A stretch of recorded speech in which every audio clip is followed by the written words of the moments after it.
खुलुमबाय रायजोफोर, दिनैनि गोदान भिडिअआव बयखौबो बरायबाय। दासिमनि माखासे गोनां खौरांफोर लानानै फैदों।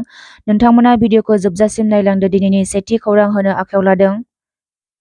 बारग' एनडिबिफोरनि रिहेबिलिटेसन मोनैनि सायाव गरेस्वर बारग' एनडिबि आफादा खौरांगिरि मेलनि गेजेरजों गोथौ दुखु मोननाय फोरमायदों।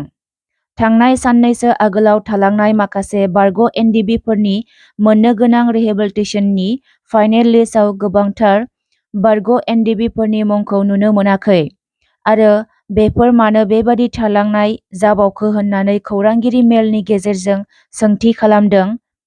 तामुलपुर जिल्लानि सिङाव थानाय गरेस्वर पुलिस स्टेशननि सिङाव थानाय बारग' एनडिबि आफादा। बिथांमोननि सोंथिया बेनो खननै खनथाम भेरिफिकेसन जानायनि उनावबो मानो गोबांनि मुङा थालांबावखो? बिथांमोननि दाबि थालांनाय गोबां बारग' एनडिबिफोरनो मोननो गोनां रिहेबिलिटेसनखौ सोरखारा थाबैनो होनांगौ, नङाब्ला गोख्रों राहा लानाय जागोन। मख'नो गोनांदि गरेस्वराव दासिमबो 300 सा बारग' एनडिबिफोरा रिहेबिलिटेसनखौ मोनाखै। बे मोननो गोनां रिहेबिलिटेसनखौ थारैनो सरकारा होआब्ला फैबाय थानाय बिसायख'थिनि समाव बे सरकारजों थानाय जानाय नङा होनना गोख्रोङै बुंदों गरेस्वर बारग' एनडिबि आफादा। बेनि अनगायैबो क'क्राझार जिल्ला बारग' एनडिबिफोरा गसाइगावनि कसुगावआव खौरांगिरि मेल खुंनानै 500निबो गोबां बारग' एनडिबिआ फाइनेल लिस्टआव थालांबाय होनना फोरमायनायखौ नुनो मोन्दों। गुवाहाटीआव एआइइउडिएफनि हानजाया हानि मोनथाय मोननांगौनि गोख्रों दाबिजों सोमावसारदों।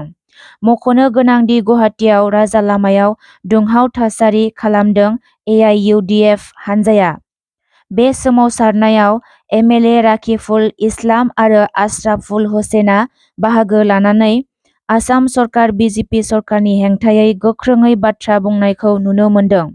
जोंनो हाखौ नांगोन, नांथारगोन, आसाम सरकार हाय हाय, बिजेपि सरकार हाय हाय बायदि बायदि स्ल'गान होनायखौ नुनो मोन्दों। राजालामायाव जथेनानै सोमावसारनायखौ बन्द खालामनानै राजालामाखौ उदां खालामनो पुलिस बिफानआ खावलायसेयावबो मानियैनि जाउनाव सोमावसारनायाव बाहागो लानाय एआइइउडिएफनि सोद्रोमाफोरखौ साफा साफा बासाव दिखांना लांना थांदों पुलिसआ। मुसलपुराव इएम राकेश ब्रह्मआ इ-रिक्साजों लोगोसे आइस बक्सफोर राननानै होनायखौ नुनो मोन्दों।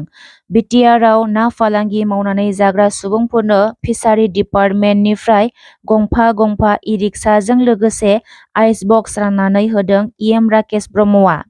मुलाम्फा मोनगिरिफोरा लाख'हायै गोजोननाय मोननाय फोरमायदों। बिपिएफ राजखान्थियारि दोलोआ मोनसे गोख्रों राजखान्थियारि हान्जामोन, नाथाय एसेबां थाबनो बिपिएफ हान्जाया जोबस्रांलांनो नागिरनायखौ आं जोबोरैनो दुखु मोनदों, बुंदों ड निलुत सर्गियारिआ।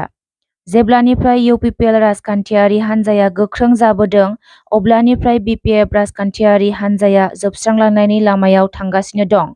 बिपिएफआ खोमानाय एमपि आरो रायजो सभानि एमपिखौबो जों इउपिपिएलआ लाबोना होफैबाय।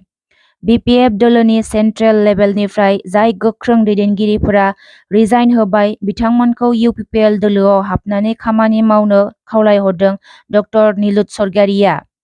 मख'नो गोनांदि आथिखालाव दासान्दि बिपिएफनिफ्राय खाम्फा बरगयारिजों लोगोसे माखासे दैदेनगिरिफोरा रिजिगनेसन लेटार होनायखौ लानानै ससियेल मिडियायाव गोबां दावराव। नाथाय बबे राजखान्थि दोलोआव हाबगोन खाम्फा बरगयारिआ, बेखौ समासो खोन्थासिगोन। बाक्सा जिल्लानि मुसलपुराव इउपिपिएल दोलोनि जयनिं हाबाफारि।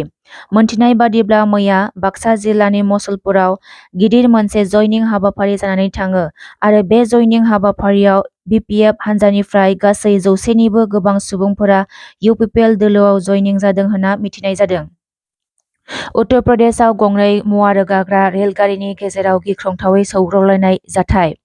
मख'नो गोनांदि भारतआव रेलगारिनि जाब्रबथाया गले गले जाबोबाय थानायखौ नुनो मोन्दों।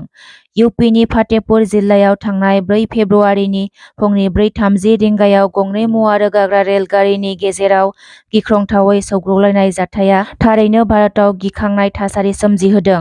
मोनथिनाय बादिब्ला गंसे लाखिना दोननाय रेलगारियाव गुबुन गंसे रेलगारिया एखे ट्रेकजों फैनानै सौग्रावफैदों होनना मोनथिनाय जादों।